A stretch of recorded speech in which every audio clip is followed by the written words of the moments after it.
I was born in a small farming town on the edge of Nebraska. There isn't much to say about the town that I'm sure you can't already surmise. For the most part, it has everything a family would need. A market, some shops peppered around the town center, a couple of gas stations, but aside from that, there isn't much else. Even though the town is somewhat simple, you'd understand how much more there is to it upon seeing the surrounding landscapes. Rows upon rows of carefully cultivated crops that seem to stretch on for miles in every direction. I'm sure for someone who hasn't grown up looking at such things would probably be impressed. I, on the other hand, hadn't really experienced anything outside of this town, so the charm was quickly lost on me. Don't get me wrong, I don't hate the town or anything like that. There just wasn't really much to do as a kid. While I did have some friends who I'd hang out with, most of my time was spent alone. You'd be surprised how far an imagination can carry a child even through the most monotonous of situations. Once I was around 10 years old, my mother started to become more lenient with me. She'd let me play outside more and more frequently. Eventually, I was able to spend all day outside, provided I finished all my homework first. Even though my mother's rules have waned with time, there was always one which she adamantly maintained. I was never to go near the Broken Oak Farm. Everyone knew about the Broken Oak Farm. Even as a small child, I was quickly made aware of its presence in the town as it was right next door to my house. The farm, as I was told by my parents, was the oldest farm in the area. It had been foreclosed upon a few years before my birth and had laid vacant ever since. The farm aptly got its name from a large oak tree that stood in the center of the farm itself. A towering oak which, according to rumors, was split down the center by a lightning strike many years ago. Whenever I'd ask about the farm, my parents were very tight-lipped about it. They'd always deflect my inquiries with things such as, "It requires a lot of work to get it back up and running," and comments about the market not being too good for purchasing farmland at the time. I remember asking my mother why I wasn't allowed near the farm, and she said that a lot of old equipment could still be around there and she didn't want me to get hurt. Being a kid, I didn't really have much reason to discount my parents' word. That was until I was playing one summer evening out near the road. I was around 12 years old at the time and was skirting the edge of the broken oak fence. I was imagining that I was a daring hero fighting off a bunch of bad guys as I darted and dashed along the dirt road.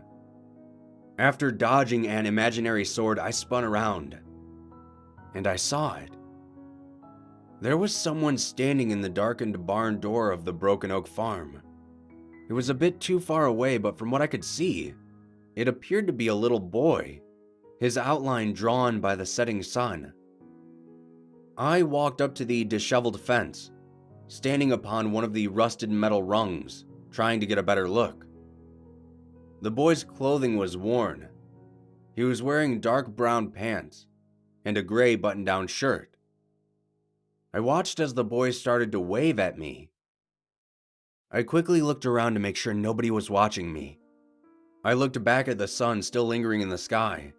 I had to be home by sundown, so I figured I still had some time left. I wedged myself through the fence and into the field.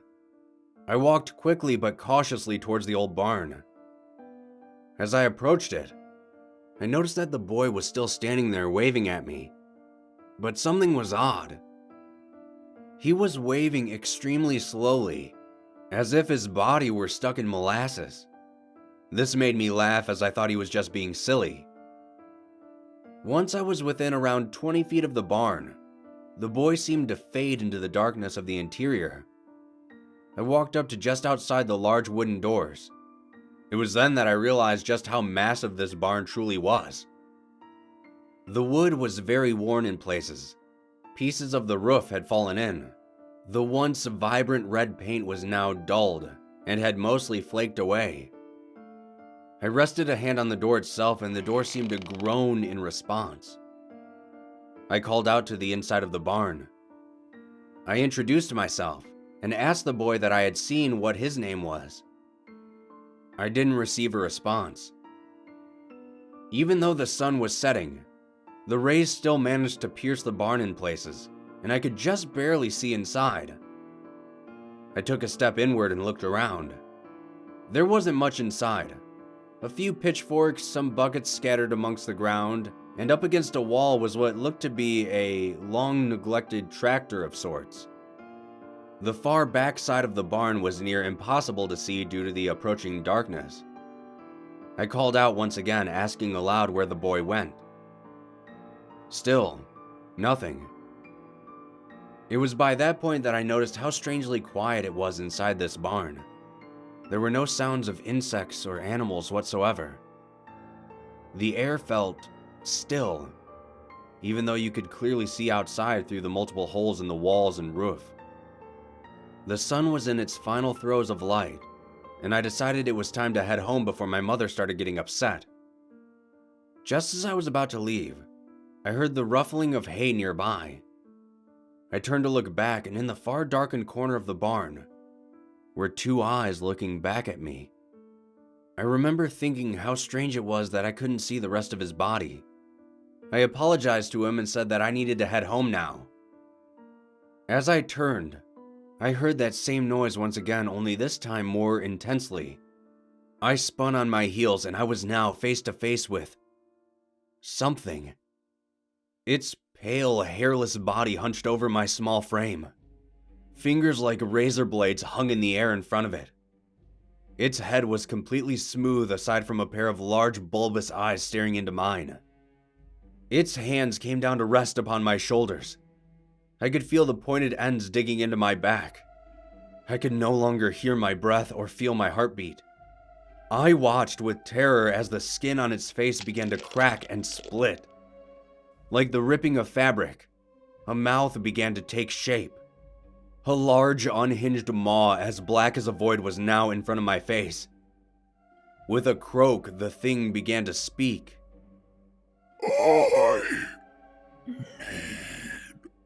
to eat. Once it was finished, it began to lower its mouth, almost completely engulfing my head. Suddenly, my senses snapped back to me and I realized what was about to happen. My mind could only seem to focus on my imaginary battle that I was previously having. In a quick motion, I jumped up with both feet in the air, and I kicked at the creature's chest as hard as I possibly could. I don't think it was expecting me to move like that, because as soon as my feet connected, it dropped me. With a heavy thud, I landed upon the ground, my breath knocked clean out of my chest. I rolled over and began crawling. Just before I was about to reach the cracked barn door, I felt something tug on my leg. I fought hard against the razor-like grasp and kicked repeatedly. My shoe finally came free and I tumbled outside. I sprinted my way down the narrow dirt path towards the fence. I didn't look behind me because I felt that if I had, that void-like mouth would be there to greet me. I jumped as high as I could and dove over the fence. Once outside the farm, I looked back, and there was no sign of that monster. I made it home not long after that, and my mom scolded me for being out so late. I told her that my shoe had gotten stuck in the mud and that's why it took me so long. Since that day, I never even thought about going back to Broken Oak Farm.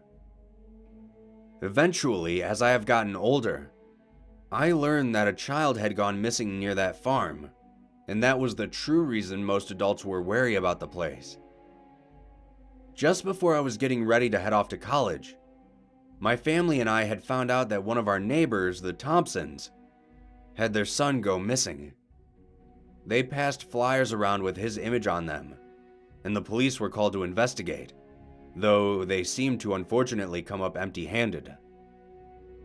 A few days later, as I was packing up my car to leave for college, I glanced over at the Broken Oak Farm. Standing in the barn door was a little boy. He was looking right at me and waving slowly. I was a fair distance away, but there was no mistaking the boy's bright red hoodie. The same exact one I had seen the boy wearing in the Thompsons' flyer.